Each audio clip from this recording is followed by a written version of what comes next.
इतिहास जब राजाओं की गाथा लिखता है तो अक्सर स्त्रियों को केवल एक प्रसंग बना देता है, पर कुछ स्त्रियां प्रसंग नहीं होती, वे पूरी सभ्यता की नींव होती है। ऐसी ही एक स्त्री थी शकुंतला। अप्सरा मेनका और महातपस्वी विश्वामित्र की पुत्री का जन्म स्वर्ग और पृथ्वी के संगम से हुआ था। उसका जन्म स्वर्ग की गोद में नहीं, त्याग की छाया में हुआ। अप्सरा मेनका ने उसे जन्म दिया और नियति ने उसे वन में अकेला छोड़ दिया। उसके जन्म के बाद मां अप्सरा मेनका स्वर्ग लौट गई, पिता तप में लीन हो गए। उस नवजात को मां प्रकृति के हवाले छोड़ दिया।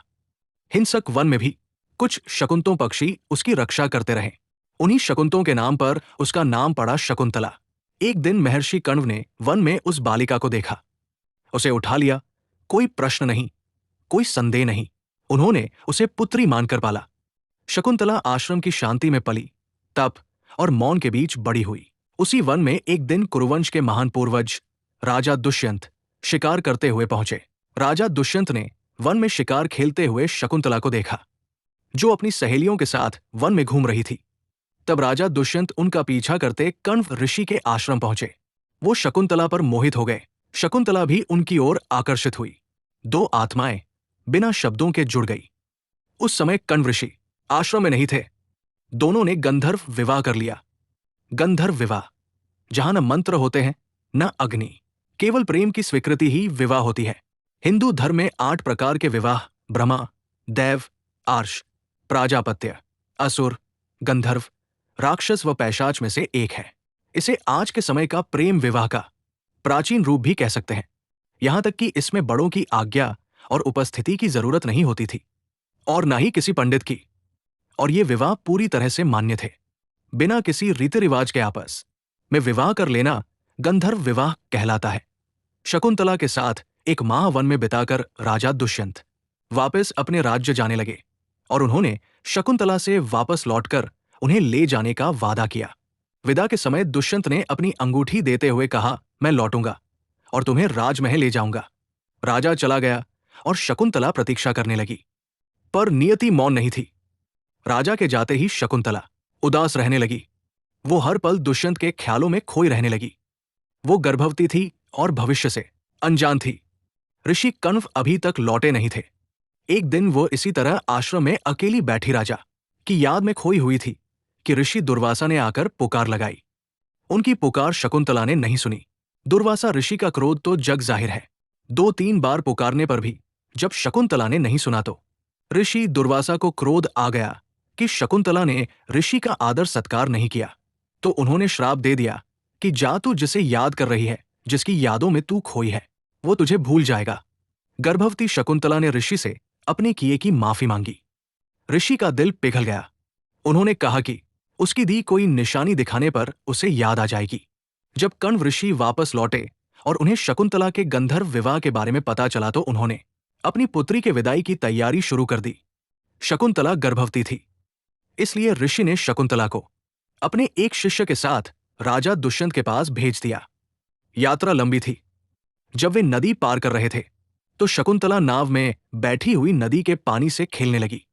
इसी बीच शकुंतला के हाथ से अंगूठी छूट गई। स्त्री की सच्चाई अकेले उसके कहने से नहीं मानी जाती, उसे प्रमाण देना पड़ता है। जब शकुंतला राजसभा पहुंची तो वो अकेली थी, गर्भवती थी और साहस से भरी थी। वहां राजा ने उसे पहचाना नहीं। राज दरबार में पहुंचकर शकुंतला ने अपना परिचय दिया, लेकिन श्राप के प्रभाव से राजा उसे भूल चुके थे। उन्हें अपना गंधर्व विवाह याद नहीं था।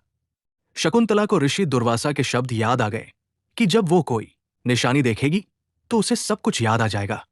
जब उसने अंगूठी दिखाने की कोशिश की तो वो भी गायब थी। वो भरे दरबार में झूठी साबित हुई। दुष्यंत ने शकुंतला से कहा, मैं नहीं जानता कि ये किसका बच्चा है जिसका तुम मुझ पर आरोप लगा रही हो। शकुंतला ने समझाने की कोशिश की कि ये बच्चा उसका है, लेकिन दुष्यंत ने साफ मना कर दिया और शकुंतला को चरित्रहीन मां मेनका और बुरे तपस्वी विश्वामित्र की बेटी बताते हुए कहा कि अगर कोई वासना और षड्यंत्र से पैदा होता है तो उसके अपने कर्म भी ऐसे ही होंगे। ये सुनकर शकुंतला को गुस्सा आ गया।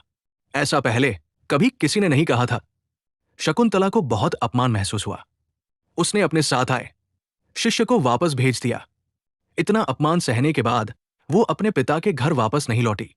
शकुंतला रोई नहीं, उसने भीख नहीं मांगी, उसने स्वयं को सिद्ध करने के लिए चीख नहीं मचाई, बल्कि जंगल में एक झोपड़ी बनाकर अकेली रहने लगी। उधर शकुंतला की उंगली से फिसली अंगूठी एक मछली ने निगल ली। जब उस मछली को एक मछुआरे ने पकड़ लिया, मछली को काटने पर उसके पेट से वो अंगूठी निकली। मछुआरे ने वो उस अंगूठी को कीमती समझकर राजा दुष्यंत को भेंट दे दी। राजा दुष्यंत ने जब वो अंगूठी देखी तो उन्हें सब कुछ याद आ गया। महाराज दुष्यंत बहुत पछताए। तभी इतिहास करवट लेता है। कुछ समय बाद इंद्र के बुलावे पर राजा देवासुर युद्ध में गए। युद्ध के बाद वे आकाश मार्ग से वापस लौट रहे थे। तभी उन्हें रास्ते में कश्यप ऋषि के आश्रम में एक सुंदर बालक को बाघ के बच्चे के संग खेलते देखा। वो उसकी बहादुरी देख दंग रह गए। जब दुष्यंत द्वारा अपमानित होने पर शकुंतला अकेली वन में रह रही थी, तभी उसकी मां अप्सरा मेनका उसे वहां से ले गई और कश्यप ऋषि के आश्रम में छोड़ दिया था। वही उसने अपने पुत्र भरत को जन्म दिया। वो बालक शकुंतला का पुत्र ही था। जब उस बालक को राजा दुष्यंत ने देखा तो उसे देखकर उनके मन में प्यार उमड़ आया। वो जैसे ही उस बालक को गोद में उठाने के लिए आगे बढ़े तो शकुंतला की सखियों ने रोका कि राजन, आप इस बालक को छुएंगे तो इसके भुजा में बंधा काला डोरा सांप बनकर आपको डंस लेगा। राजा ने उनकी बात पर ध्यान नहीं दिया और उस बच्चे को गोद में उठा लिया। लेकिन बच्चे को उठाते ही उसकी भुजा में बंधा काला डोरा टूट गया। शकुंतला की सहेली ने सारी बात शकुंतला को बताई तो वो दौड़ती हुई वहां आई। राजा दुष्यंत ने शकुंतला को पहचान लिया और अपने किए की क्षमा मांगी और उन दोनों को अपने राज्य ले गए। राजा भरत बहुत अद्भुत राजा थे। वही भरत जिसके नाम पर हमारा देश भारत कहलाया।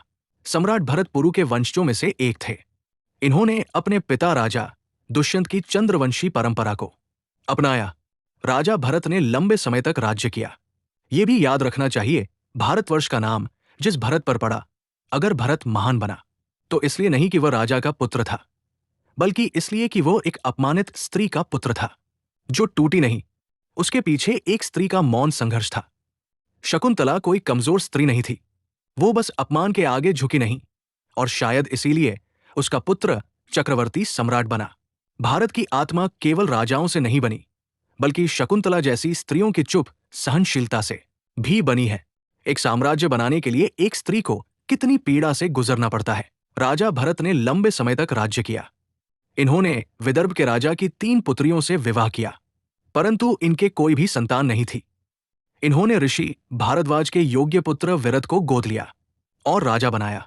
इस तरह इन्होंने चंद्रवंश में उत्तराधिकारी की योग्यता को अधिक महत्व देकर एक नई परंपरा की शुरुआत की। यहां से लोकतंत्र की नींव पड़ी। भरत के वंश में कुरु हुए, जिनके नाम पर कुरुक्षेत्र कहलाया। इनका राजवंश कुरु राजवंश कहलाया और यहीं से कुरुवंश महाभारत की यात्रा शुरू होती है। कैसे महाभारत की उत्पत्ति अप्सरा अद्रिका से जुड़ी है, ये आगे जानते हैं अध्याय 11 में।